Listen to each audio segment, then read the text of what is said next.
Anong mensahe ang kailangang marinig ng mga Sagittarius sa period na to?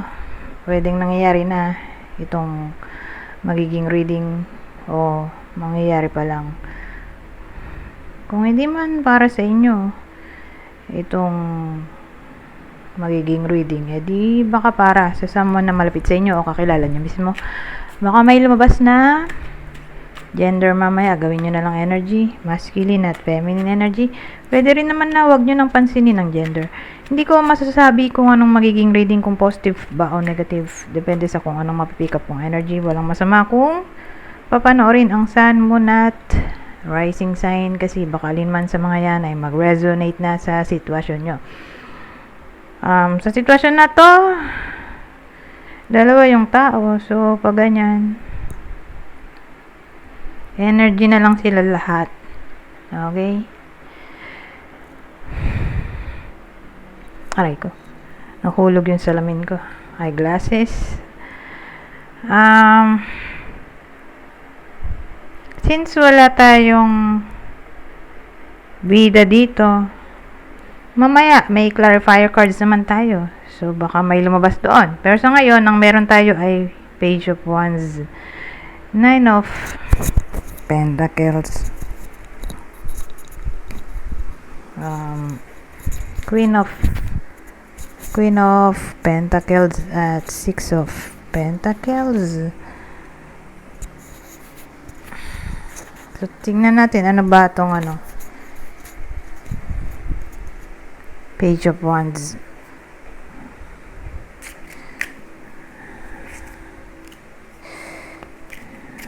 Page of Wands.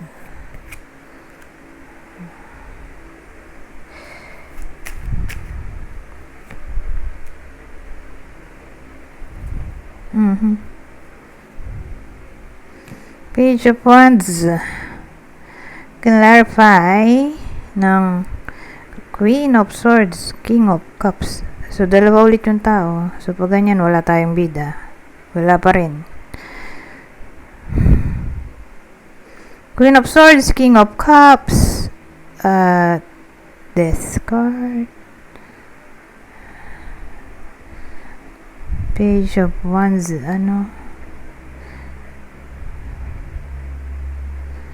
well, ang dating sa akin,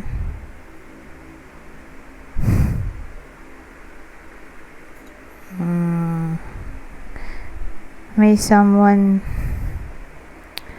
hindi ko pa masabi kung babae o lalaki na energy, pero may someone na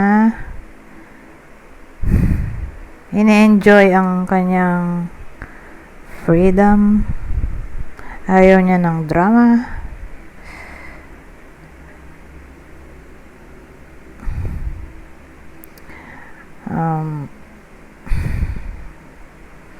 ang dating sa akin sa ngayon, in-enjoy niya nga yung freedom, saka ayaw niya ng responsibility. Parang single reading to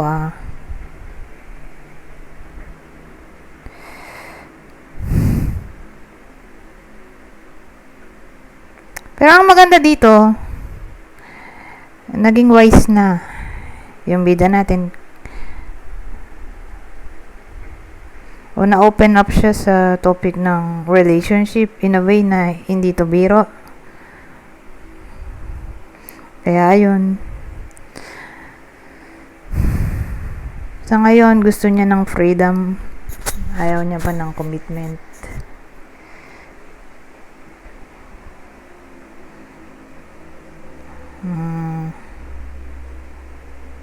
Ayaw niya rin ng drama.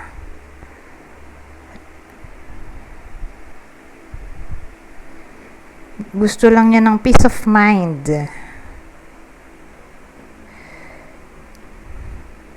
O siguro sa ngayon, hindi niya pa nakikita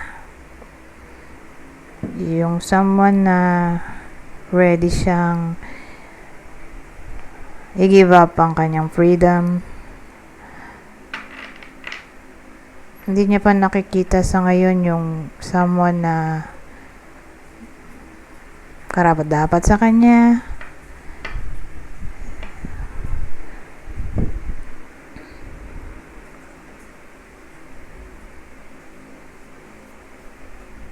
At nasa process pa rin siya ng pag-grow o pag-change ng sitwasyon niya sa gusto niyang mangyari. Or pwede rin kaya ganun na hindi siya interesado kahit kanino kasi sa tingin niya hindi pa siya ready dahil hindi niya pa nakukuha yung mga goal niya sa buhay.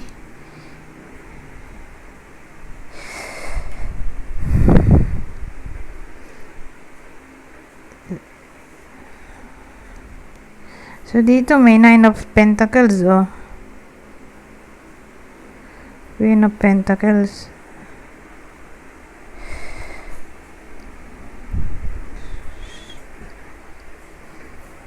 So, ang dating sa akin, hindi siya masaya. Maraming pentacles Kaya ganun na, di ba siya ready mag-settle down o maghanap ng bagong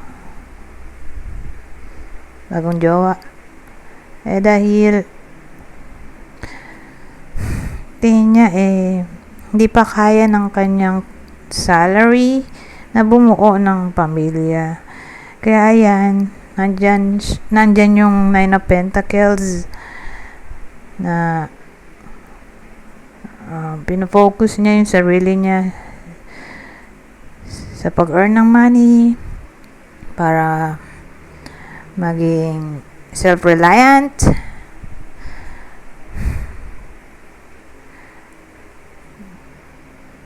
So, nasa process pa lang siya ng pag-gain ng money. Gusto niyang mag-increase ang money niya sa bank para sa future. Yun nga, maging good provider kung magkakapamilya man, or in times of crisis may huhugot. Ganun dating Ngayon, Queen of Pentacles, nandito rin siya. So, sa ngayon, yung bida natin nagiging practical. Okay? In a way na bukod sa tinatry niya mag-increase ang kanyang salary, ay nagiging barat din siya. Parang minomonitor niya yung gastos niya dito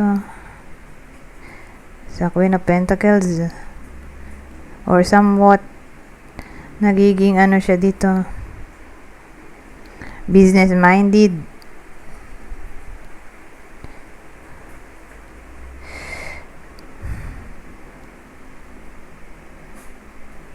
Or sa ngayon wala talaga sa isip niya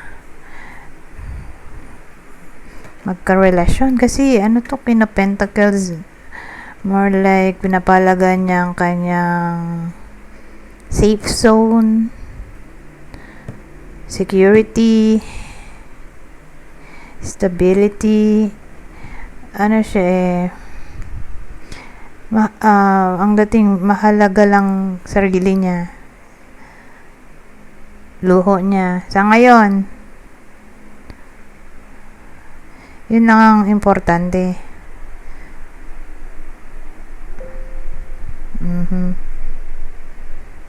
Ngayon, may 6 of Pentacles tayo dito. Ito maganda in a way na maaring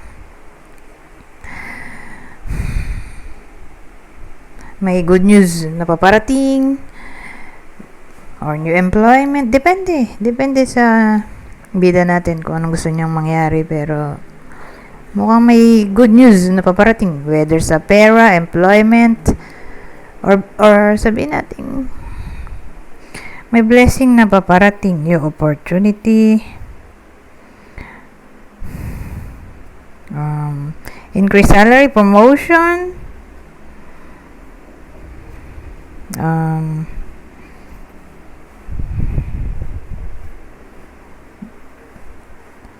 maganda rin to in a way na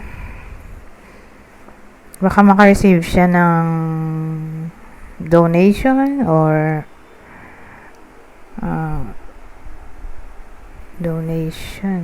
gift, foods, depende. Basta more like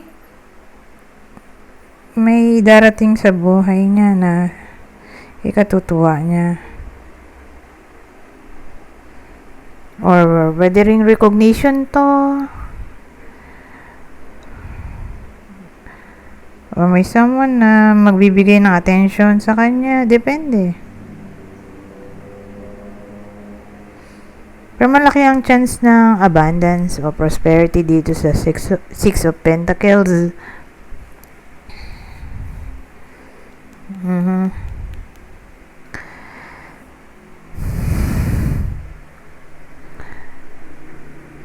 So, love readings. Love reading. Single naman. Single yung bida natin eh. Hindi naman siya interesado sa romance. More like career reading pala to. Parang dun lang siya interesado eh. Sa pera o future. In a way na gusto niya sa future ay stable na yung career niya or may savings siya sa bangko. Pero sa ngayon, sarili lang niya, iniintindi niya dito eh. Yung bida natin. Gusto lang niya ng peace of mind. Fair treatment.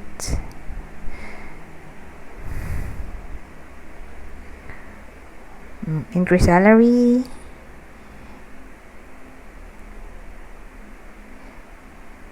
O anything na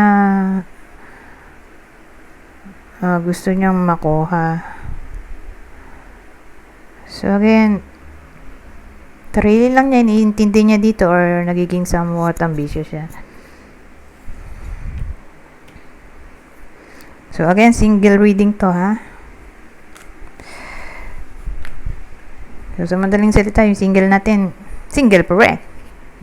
Hindi siya interesado kahit kanino eh. O kung may dumating man, di pa rin siya interesado. Dahil ang main focus niya ay mag-gain ng money. O, luho lang niya. Anyways, hindi naman siya love reading in a way na relationship. Siya lang talaga. Kaya wala tayong clue ng other person at single nga. So, ngayon, shift tayo sa ibang senaryo. Tingnan natin, ano pang masasabi dito. Sa part na to, 2 card lang ang ilalagay ko. Walang clarifier cards kasi fast reading tayo. Fast reading or random message. Pero kung di ko talaga maintindihan, di saka ako gagamit ng clarifier cards. Sa ngayon, ang dating dito, may someone na nag-iisip. Thoughts eh. Nag-iisip about change. Magsama mo.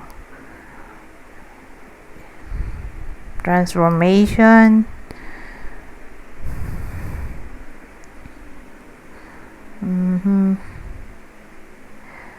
Baka ano to. In all forms na. So, change ng work. Change ng bahay. Change ng relasyon. Kaloka rin. Ewan ko kung ano. Sabi ko nga sa inyo, hindi ko na i-clarify yan. Basta may someone na nag-iisip ng pagbabago. Or magiging open. Pwede rin ganun. Magiging open yung iba sa inyo sa change.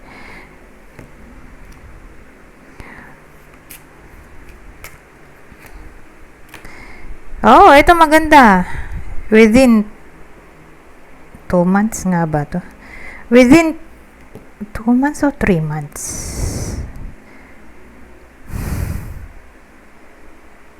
3 months na lang. Within 3 months. Darating to, oh. Tong success in love. Para sa mga single, oh. Wow. Ngayon, sabihin natin may hinahangad yung iba sa inyo, na-expect, wini-wish. So, regardless kung ano man yan, maaari yan mangyari. So, within 3 months from now,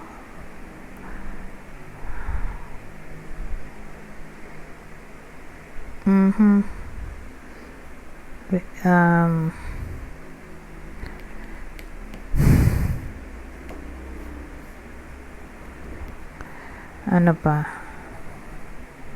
Ayun na lang. Tama na yun. Baka ma-negative pa. Punta na tayo sa susunod.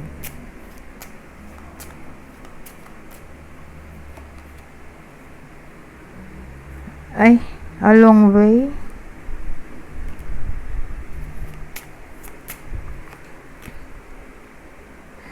Ano ko?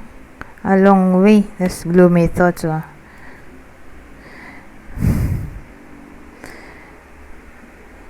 Kasi a long way. As in, mahirap siyang mapuntahan. A long way, eh. Hindi mo marireach agad-agad yung dulo. Kasi a long way nga, eh. So, ibig sabihin, kailangan ng matinding patience dito.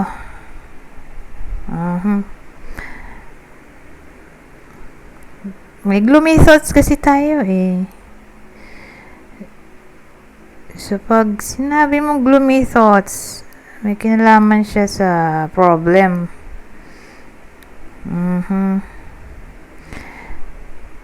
So, sabihin nating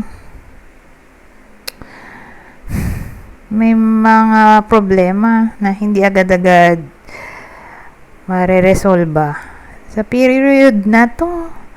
Kasi, gloomy thoughts, oh. Ibang term, sadness, depression,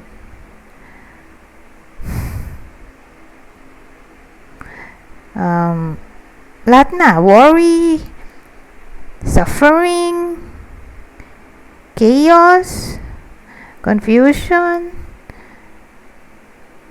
lahat na ng negative na thoughts, parang siyang pessimistic. May someone na pessimistic. Or, who knows, baka may dinadamdam na depression na nga. Kasi pag sinabi mong depression, matagal ng period ng sadness. O mental illness siguro to. Anxiety. Na para bang, kung ano man yung bumabagabag na lang, in short, sa isipan ng iba sa inyo. Parang hindi siya agad-agad ma-resolve o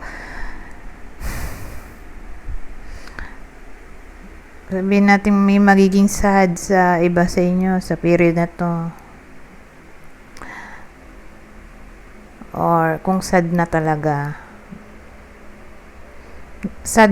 bago yung period na to, eh tuloy-tuloy lang talaga siya. Ganun ang dating. Tuloy-tuloy pa rin sa period na to.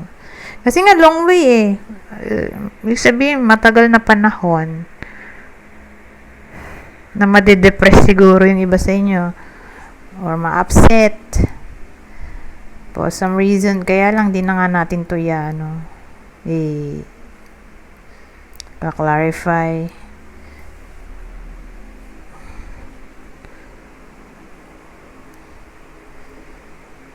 So, sa madaling salita, may magpapabagabag sa isip ng iba sa inyo at hindi ito agad-agad mawawala ba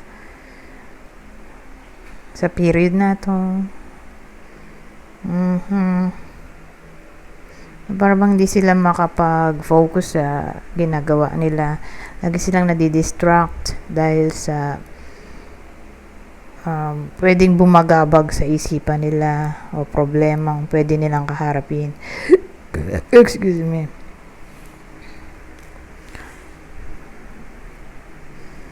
Ngayon,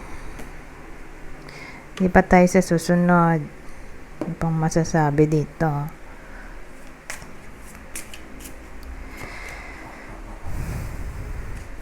Ibang senaryo. So, ang dating sa akin, para dun sa mga single or anyone na, yun nga, parang magiging sad for some reason. Kakaroon sila ng inspiration somehow. So, yung inspiration na yon ang magpapatatag sa kanila. At ipagpatuloy lang ang buhay sa period na to. Okay? Maganda naman na kahit maging sad yung iba sa inyo ay may darating pa rin na inspiration. Okay? Na pwede nyong paghugutan ng strength para ipagpatuloy pa rin ang buhay at gawin ang dapat gawin.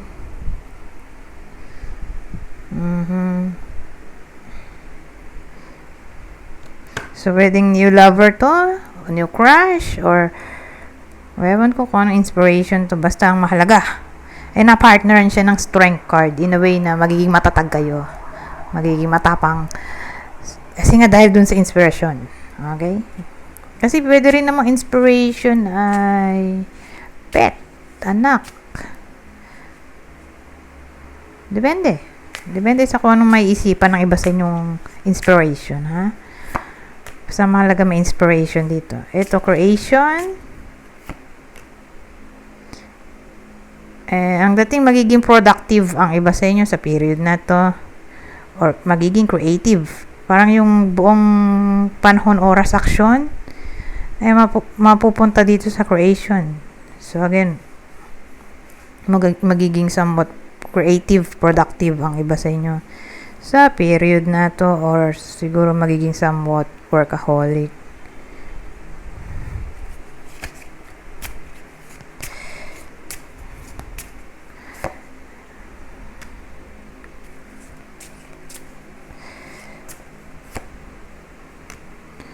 Peace, longevity, peace.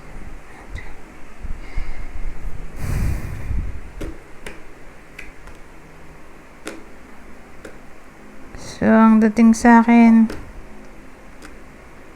may peace tayo, oh. Longevity. Peace.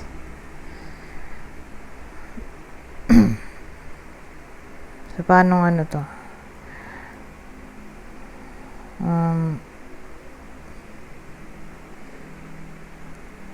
Explanation dito. Matagal. Longevity. Panghabang buhay. Ano yun?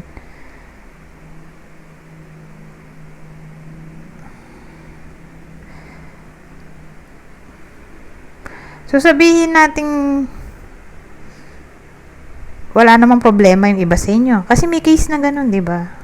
Hindi naman lahat ng tao may problema. May iba naman na wala. So, kung bago pa yung period na to, wala namang problema, tingin ko mag-stay that way.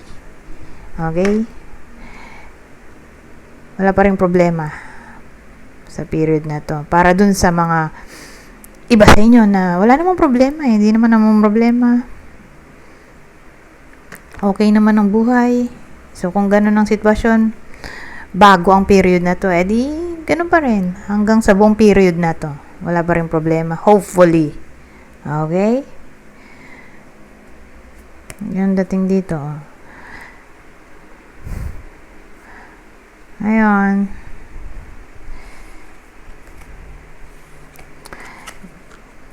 Hindi ko yata nagamit to. Nagamit ko ba to? Hindi, no? So, gamitin na rin natin. Ano pong masasabi nito? Oh, nakita ko na to kanina. Ito na lang. Baka meant to be talaga. Sana naman maganda. Maganda yung card. Maganda ba to?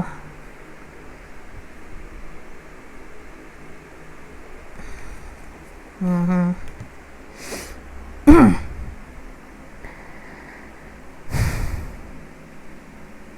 So, anong dating dito? Depende. May mag-e-end kasi. So, probably,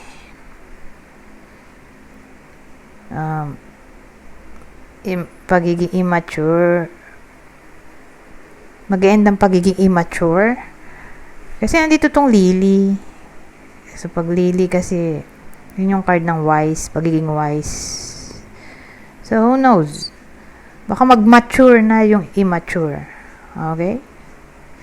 Ngayon, sabihin nating dumaraan ng illness, chaos, misfortune, negativity, in short. Whether dumadaan na o daraan,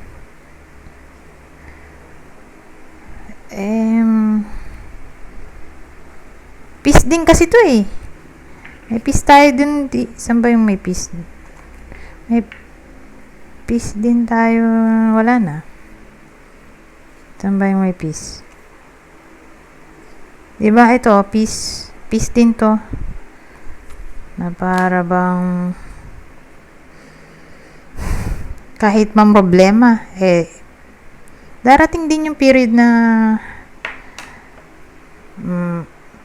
may peace pa rin, okay? Hindi siya buong straight na problematic. Siyempre, may times pa rin na ma-enjoy ng iba sa inyo ang peace. Peace of mind. O baka ito yung sa doon sa unang spread natin na may single. Ayaw nga ng drama. At gustong i-priority ang peace. Or sabihin natin in times of crisis,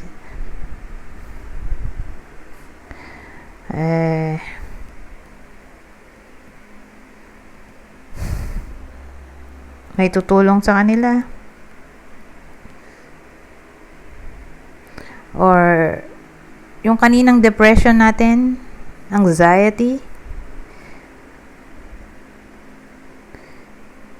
sabihin natin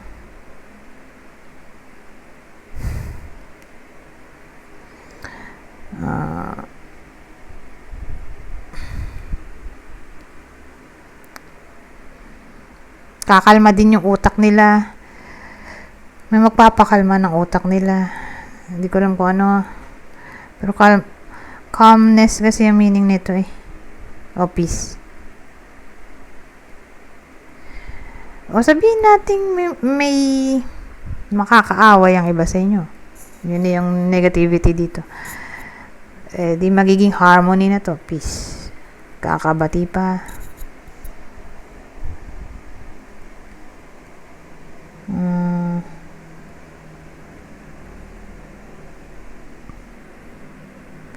So again, in times of crisis, may magsusupport.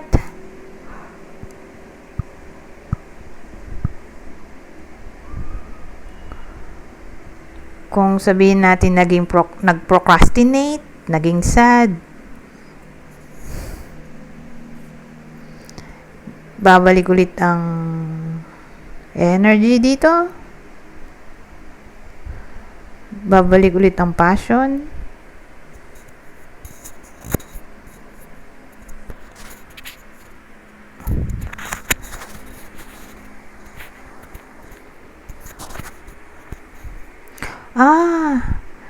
Di ba yung may creativity kanina, yung sinabi kong magiging somewhat creative, magiging somewhat creative, productive. Baka para yun dun sa mga magiging sad or naging sad na. Kasi pang matagalan talaga yung sadness kanina eh. Na para bang in order para mawala yung sadness o ma-divert yung attention nila away sa sadness ay kailangan nilang maging productive, creative. Ganun. Para ma-relax ang utak. Ay, 30 minutes na to. Isa lang nakuha nating spread. So, mag-end na ako dito. Anyways, hanggang dito na lang. Goodbye for now.